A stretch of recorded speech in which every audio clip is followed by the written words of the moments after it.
তোমরা অনেকেই YouTube channel অনেক আগেই খুলেছিলে, কিন্তু সময়ের অভাবে বা কাজের চাপে সেই ইউটিউব চ্যানেলটিকে তোমরা দাঁড় করাতে পারোনি। তো এখন তোমাদের মাথায় আবার এসেছে ইউটিউবটাকে শুরু করি। কিন্তু এখন তোমাদের মাথায় দুটো জিনিস কিন্তু ঘোরপাক খাচ্ছে, যে আগের যে ইউটিউব চ্যানেলটা ছিল সেই ইউটিউব চ্যানেলটাতেই কাজ করব, নাকি নতুন একটা ইউটিউব চ্যানেল ক্রিয়েট করব।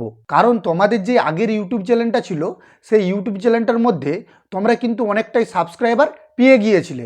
তাছাড়াও সেই যে চ্যানেলের মধ্যে তোমরা কিন্তু প্রচুর পরিমাণে ভিডিও কিন্তু আপলোড করেছিলে, যার কারণে সেই যে ইউটিউব চ্যানেলটা সেই ইউটিউব চ্যানেলটার কিন্তু প্রতি তোমাদের যে মায়া, সে মায়াটা কিন্তু এখনও রয়েছে। যার কারণে কেউ কেউ ভাবছে যে নতুন চ্যানেল ক্রিয়েট করাটা ঠিক হবে না, আবার কেউ কেউ ভাবছে যে নতুন চ্যানেল ক্রিয়েট করাটাই ঠিক হবে। এই যে এই কনফিউজটাই কিন্তু আমি তোমাদেরকে এই ভিডিওর মধ্যে ক্লিয়ার করে দেবো। তো ভিডিওটা খুবই ইম্পর্টেন্ট, তোমাদেরকে বলবো তোমরা একটু ধৈর্য ধরে ভিডিওটা দেখতে থাকো, তাহলে কিন্তু তোমরা সমস্ত কিছুটা বুঝতে পারবে।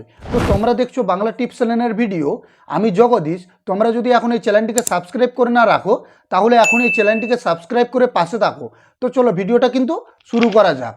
তো প্রথমত তোমরা যদি মনে করো যে তোমাদের যে পুরনো ইউটিউব চ্যানেলটা ছিল সেটার মধ্যেই তোমরা কাজ শুরু করতে চাও, তাহলে তোমাদেরকে কয়েকটা জিনিস কিন্তু মাথায় রাখতে হবে। তো 1 নম্বর, তোমরা কোন বিষয়ে ভিডিও তৈরি করতে।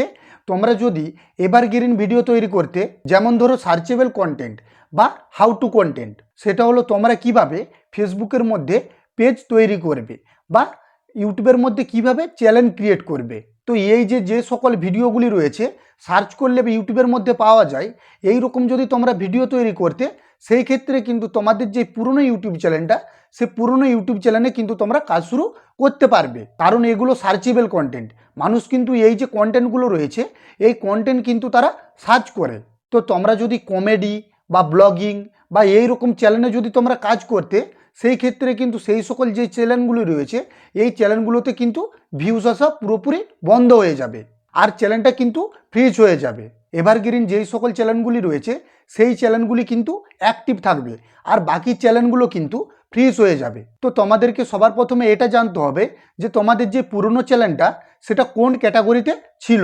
তো এই বিষয়ে তোমাদের ক্লিয়ার হয়ে গেলে তোমাদের পুরনো চ্যানেলটাকে তোমরা ধাপে ধাপে করে এগিয়ে নিয়ে যেতে পারবে। আর তোমাদের ইউটিউব চ্যানেলটি যদি এভারগ্রিন না হয়, সেই ক্ষেত্রে আমি তোমাদেরকে সাজেস্ট করব তোমরা নতুন একটা ইউটিউব চ্যানেল ক্রিয়েট করে ফেলো। কারণ ইউটিউবের মধ্যে অনেক পলিসি রয়েছে, তো সেই পলিসির মধ্যে বলেছে যে যদি ইউটিউবের মধ্যে নতুন চ্যানেল কেউ ক্রিয়েট করে, সেই চ্যানেলটাকে কিন্তু ভালো বুস্ট দেওয়া হয়।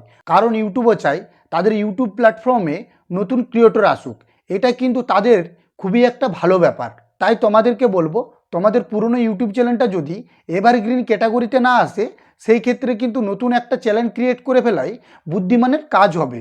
আর হ্যাঁ, আমি তোমাদের কাছে একটাই অনুরোধ করব, তোমরা কিন্তু তোমাদের মাথার মধ্যে খিচুড়ি পাকাবে না যে নতুন চ্যানেলে কাজ করব নাকি পুরনো চ্যানেলে কাজ করব। তো আমি তোমাদেরকে সম্পূর্ণ ব্যাপারটাই বললাম, তো তোমরা কিন্তু নিজেরা সিদ্ধান্ত নাও। তো তোমরা যদি নতুন চ্যানেলে কাজ শুরু করতে চাও তাহলে তাই করো, আর তোমরা যদি মনে করো যে পুরনো ইউটিউব চ্যানেলটাতেই কাজ করব, তাহলে সেটাকেই তোমরা নতুন ভেবে কিন্তু কাজ শুরু করো। কারণ একটা চ্যানেল যদি 1 বছর 2 বছর যদি গ্যাপ দিয়ে দাও, সেই ক্ষেত্রে কিন্তু সেই যে ইউটিউব চ্যানেলটা সেই ইউটিউব চ্যানেলটাকে কিন্তু নতুন মনে করতে হবে, নতুন মনে করেই কিন্তু তাতে কাজ শুরু করতে হবে। আর কাজ শুরু করলেই তোমরা ধাপে ধাপে এগিয়ে যেতে পারবে। তো আশা করি এই ভিডিওটি তোমাদের খুবই ভালো লেগেছে। তো যদি ভিডিওটি ভালো লেগে থাকে তাহলে চ্যানেলটিকে সাবস্ক্রাইব করে পাশে থাকো। তো চলো দেখা হচ্ছে পরের ভিডিওয়।